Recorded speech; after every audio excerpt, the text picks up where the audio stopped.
મગ અને બેસન જો પીસાઈ ગઈ। હવે એક બાજુ 3 મોટી અંદર કાંઈ જ નહીં, આપણે નાખી બધું મસાલાની અંદર। એક બાજુ જો આપણું મિસળ ચમચી જેટલું કશ્મીરી મરચું નાખી દઈશું। જો તરી સરસ ઉપર આવી ગઈ છે। મિસળ આપણું થઈ ગયું રેડી। સૂજી મગ અને નમસ્કાર મિત્રો, કેમ છો? મજામાં?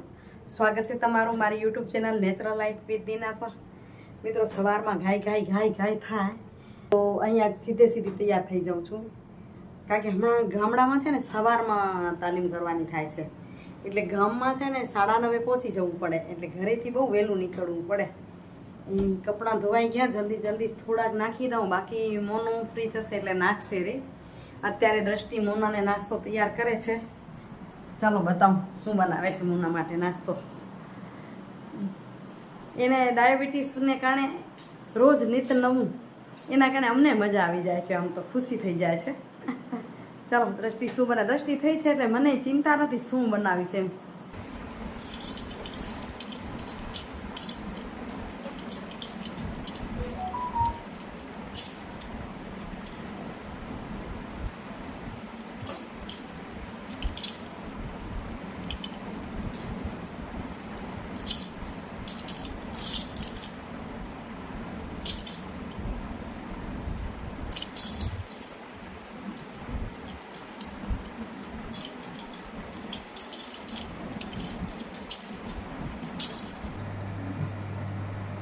સૂજી મગ અને બેસન,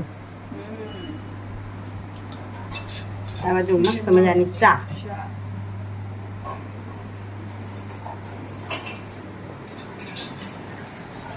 આ બાજુ અમારા મોના બનાવે ખાય નહીં, ખાય બનાવે નહીં, અમારા માટે બધું બનાવી દીધું એટલે અમે ખાશું। કારણ કે આ ચીલા હોય ગરમા ગરમ એટલે દ્રષ્ટિ ઉતારે ને મોનું ખાય। રોટલી ગરમ ઉતારી દઈને પપ્પાએ ખાધી, મોનુએ રોટલી ઉતારીને પપ્પાએ ખાધી। જમાઈ ગયું? કેવા હતા મગવાળા?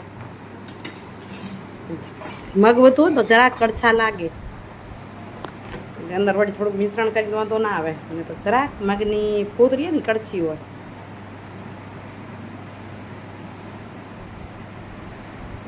થાકી રહી એમાં છોકરી। મિત્રો વાગ્યા છે 4, પહોંચી ઘરે, કપડાનો ઢગલો ઉપાડ્યો, મોનું ઉઠે એટલે સંકેલી દે। અહીંયા દ્રષ્ટિ મંડી છે લસણ ફોલવા માટે। શેની તૈયારી? લસણ તો બધામાં જોઈએ, સાચી વાત છે, બધામાં જોઈએ એટલે કાલ મઠ પલાળ્યા છે, કાલ મઠ પલાળ્યા છે। શું બનાવ્યું આજે? આજે બનાવ્યું મઠ એટલે નાસિક સ્પેશિયલ મિસ્તર। હા, મને ખબર નહોતી, જોઈ આવી, સરપ્રાઈઝ આપનારી હતી લાગતું હતું, પણ જોઈ આવી એટલે તમને કહું છું મઠ પલાળ્યા। મઠ તઈ કહે છે કે મઠને તો વેલા પલાળવા પડે, 1 દિવસ પહેલા એને ફણગાવવા પડે, વેલી તૈયારી કરવી પડે।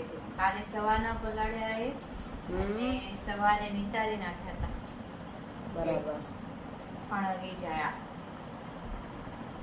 કાલે ગાય હતી, એક ઇવેન્ટમાં જવું હતું, દ્રષ્ટિના નાનાજી સસરા ઓફ થઈ ગયા, તે બેસવાઈ ગયા, એટલે મને ખબર જ નથી રહી કે કાલે શું થયું છે। પાછી સવારે મેં જોયા કે આ નિતારેલા દેખાતા હતા, એટલે મેં કીધું ફણગાય કે શું કરનાર, કાંઈક કરશું, એટલે અંદાજ તો આવી જાય, મઠ પલડે એટલે મિસળ પાવ બનાવવું છે, પછી હા કાંઈક બનશે એટલે તો મિત્રો ઘરમાં આવીએ અને કાનાને ન રમાડી એમ તો હાલે નહીં, એટલે જુઓ આમ થોડોક આરામે થાય ને એ રમાડા, એ હિસાબે રમાડી લીધો। કાનો છે ત્યાં સુધી મોજ છે।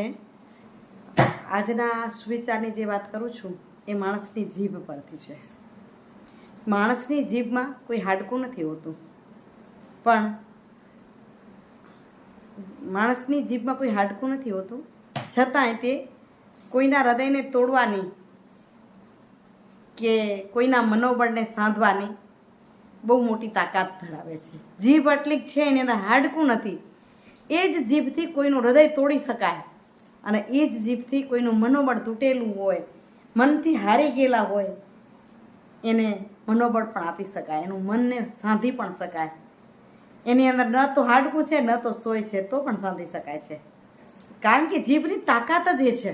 યોગ્ય સમયે સ્પષ્ટતા સાથે સકારાત્મક શબ્દો એ માણસનું સૌથી મોટું આભૂષણ છે. એ જીભનું પણ આભૂષણ છે કે મારી જીભ છે એ ખરાબ શબ્દો ન બોલે,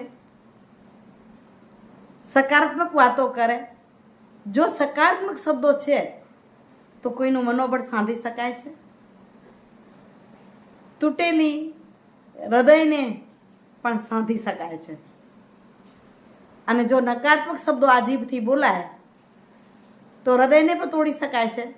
એમ હૃદયની સાથે સંબંધો પણ તૂટી જાય છે. એટલે આ જીભને કઈ બાજુ વાળવી એ માણસના હાથની વાત છે કે જીભની વાત છે. ચાલો બબુને રમાડીએ. દ્રષ્ટિ કરે છે તૈયારી. લસણ શું કરે છે આજે તમને મિસળ પાઉં ખાતા ખાતા મળીએ. આજે બને છે નાસિક સ્પેશિયલ મિસળ. નાસિક સ્પેશિયલ કીધું એટલે કાં મિસળ. મહારાષ્ટ્ર સ્પેશિયલ હોય તો વડાપાઉં ને.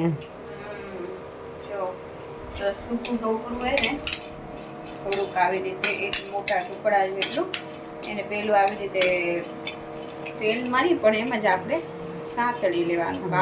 કાળો મસાલો તૈયાર કરવાનો છે. આપણા મઠ હોય ને એને કાલે પલાળ્યા હતા, પછી સવારના નિતારી લીધા. તો જો સરસ આવી રીતે સ્પ્રાઉટ થઈ ગયા છે તૈયાર. અને થોડીક લાંબી પ્રોસેસ છે આ મઠવાળી. અમારે ત્યાં તો શું તૈયાર મળે, તૈયાર લઈ આવી અમે. આ બાજુ એક બાજુ જો એ ટોપરું થાય છે ત્યાં સુધી 2 કાંદા છે આપણે આવી રીતે લાંબા લાંબા કટ કરી લેવાના છે. 2 કાંદા અને લસણ આવવું નહીં જોઈએ. આ તો ફોલીને ડીશમાં રાખ્યું છે. 10 થી 12 કણી લસણ તેલમાં સાંતળી લઈશું. એકદમ કાળું થાય ત્યાં સુધી કાળો મસાલો બનાવવાનો છે. એટલે જો આવી રીતે એકદમ મસ્ત ગોલ્ડન બ્લેકિશ ગોલ્ડન જેવા થવાયા ને હવે એને ટોપરું નીકાળી લઈશું આપણે. હવે આપણે એ જ કઢાઈની અંદર થોડું તેલ નાખશું કાંદા અને લસણ સાતળવા માટે. 1 ચમચી તેલ નાખ્યું છે. તેલ ગરમ થઈ ગયું એટલે આ 10 થી 12 લસણની કળી છે એ નાખી દઈશું આપણે. હલકું લસણ સોફ્ટ થાય એકાદી મિનિટ પછી આપણે કાંદા નાખી દઈશું. 1 મિનિટ લસણ સંતળાઈ ગયું એટલે કાંદો નાખી દઈશું આપણે. હવે હલાવતા જશું અને એકદમ બ્લેક થાય કાંદા ત્યાં સુધી આપણે સાતળવાના છે તેલની અંદર.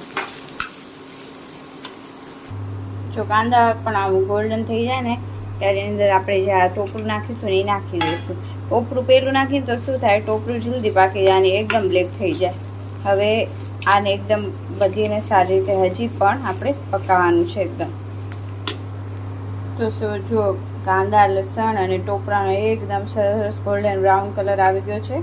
તો હવે આને આપણે પછી પીસી નાખવાની છે. એને પણ એકદમ બ્લેક થાય ત્યાં સુધી ચડાવશું.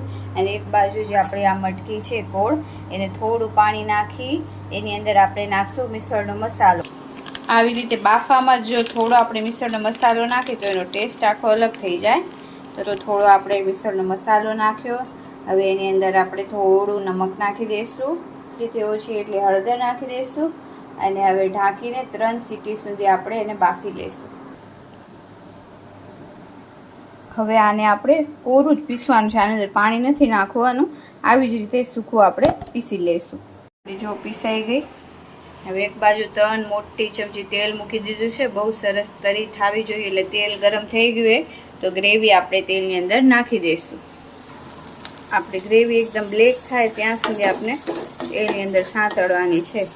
હલાવતા જવાનું, સાંતળવાનું છે. જો કલર ચેન્જ થવા માંડ્યો છે. ઓલરેડી પહેલાં સાંતળેલી છે એટલે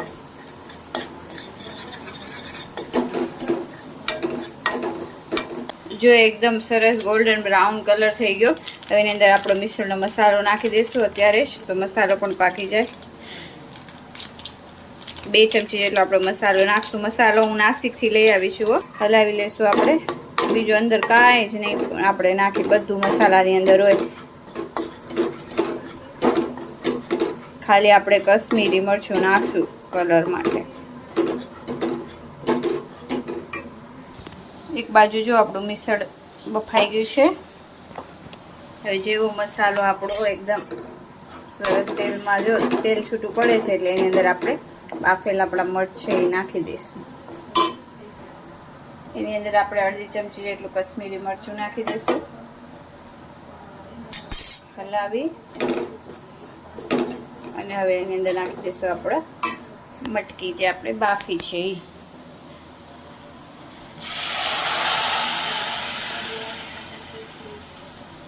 આની અંદર હવે આપણે પાણી નાખી દઈશું 4 થી 5 ગ્લાસ. પાણી નાખી દીધું. જો તરી ઓલરેડી ઉપર આવી ગઈ છે. હવે બસ બોઇલ કરવાનું છે ઢાંકીને. નમક નાખી દઈશું અત્યારે આની અંદર આપણે સ્વાદ અનુસાર. આપણે મટકી બાફવામાં નાખ્યું હતું એટલે ટેસ્ટ કરીને પછી જ નમક નાખશું. બાકી તો મસાલાની અંદર બધું છે એટલે બીજું કાંઈ નહીં જોઈએ. જો આવી રીતે મસ્ત સારી રીતે એને બોઇલ કરવાનું છે. 10 મિનિટ ઓછામાં ઓછી બોઇલ કરશું તો સરસ ટેસ્ટ આવશે. જો તરી સરસ ઉપર આવી ગઈ છે અને જે આપણે રસો છે જે તરી એ પણ થોડી ઘાટી થઈ ગઈ છે. એટલે હવે આપણે ગેસની ફ્લેમ કરશું બંધ.